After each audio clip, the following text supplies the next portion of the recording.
Judge, my name is Larry Rodriguez. I've been writing statements on behalf of the Chevron heiress. She's being sexually molested and robbed by cops from Houston, Texas for past 6 years and 5 months. Judge, every time I go to the bathroom and I wait hours and hours, make sure everybody's asleep, and I go to the bathroom and I come back.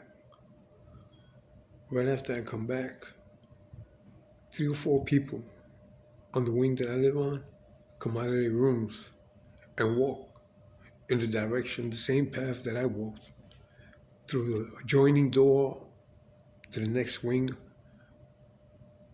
on this floor where the stairwell is at, and to the bathroom. The cops from Houston, Texas have hidden cameras around there,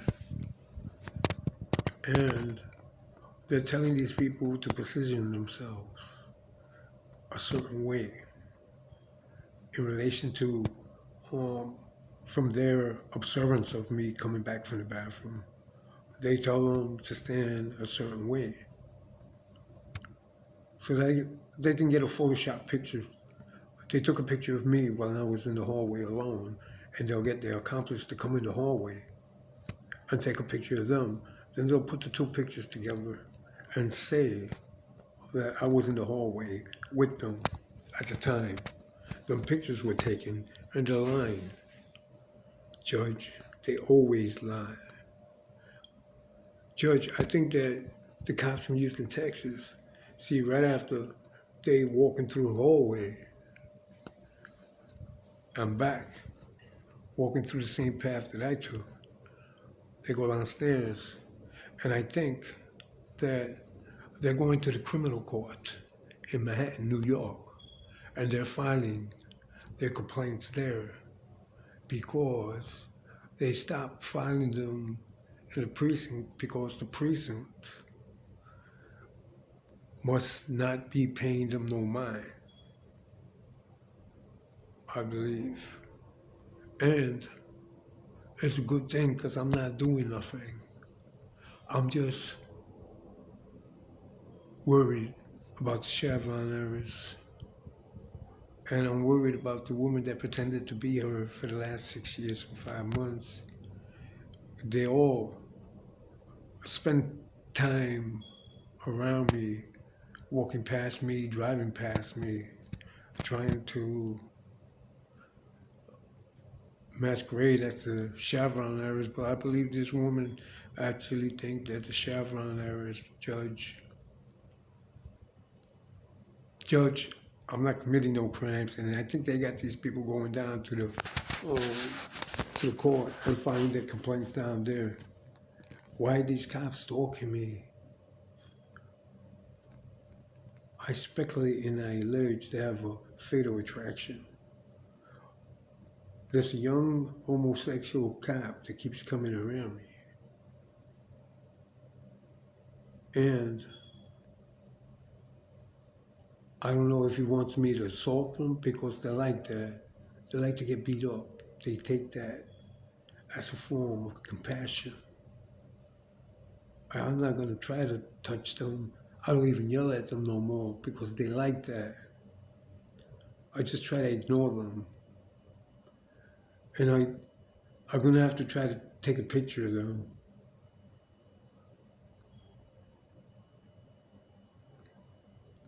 The young one came around me again. He tried to sneak up behind me. He's always trying to sneak up behind me, and I catch him before he gets too close. I can imagine what he's trying to do. And I just merge away from the individual that's behind me and get in a defensive pose just in case he tries to strike me. And then I leave. I try not to look at them because they always take pictures. And if I look at somebody, they'll say that I was associated with them and talking to them, and I'm not. So they got these people going down to the criminal courts in Manhattan filing complaints. I think that the individuals that initiated this are the sex offender cops, because the sex offender cops in Manhattan is implicated in robbing, possessing property that was purchased by the Chevron heirs. Why hasn't anybody tried to scrutinize the Chevron heirs bank statements to see who owns some of the property? You see, if cops that are sex offender cops own property that she purchased, then that makes a lot of what I'm saying verified, because that corroborates that these cops is robbing the Chevron heirs. That also corroborates the reason they're trying to entrap me is because they want me out of the way. Because it's a conflict of interest for any cop to have anything that was purchased by the Chevron heirs. If she came to New York with me and she's supposed to be with me and her family thinks that she's with me and she's never with me.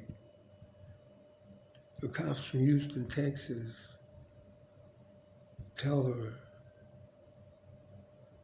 to drive by me and look at me, and that she saw me. When she tells them she wants to see me, they make her drive by. And then they tell her, you see, you saw him, right? Okay, now let's go. That type of shit. Excuse my French. And I don't really see her no more. I used to see her driving around. I used to see the woman that I sent you a picture of driving around all the time. These women are suffering, the body doubles. That's why I respectfully request that you find the Chevron heiress and place her in the custody of the federal government's protection program. She needs help. She needs to be reunited with her family too. Because I feel responsible that she's here in New York with me because she followed me, and I feel that I have an obligation to make sure she's all right.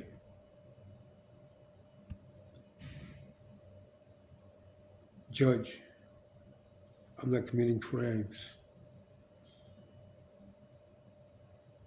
I haven't been with the Chevron heirs. I have no idea where she's at.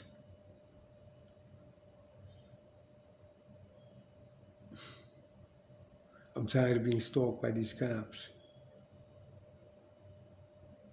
It's like they like my statements.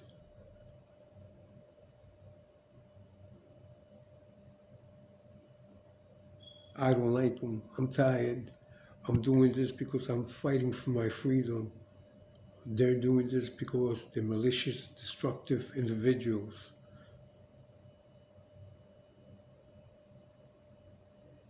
My civil rights are being violated. These cops are impeached already. They shouldn't be around me. They shouldn't be around anybody fighting crime because they're impeached. My name is Larry Rodriguez. I respectfully request that somebody out there help me.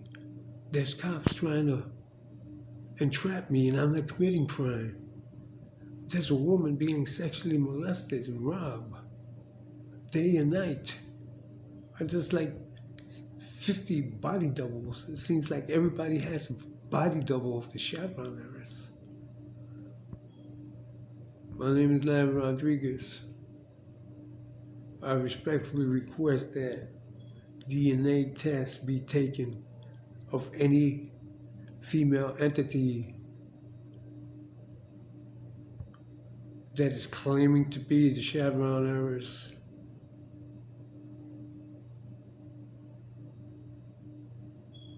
At this point, she's missing. I don't care what the cops say. She's in New York with me, and she's not with me. She's missing. Please find her and place her in the protection of the federal government protection program. She's not safe. My name is Larry Rodriguez. I'm not committing crimes at all. Thank you.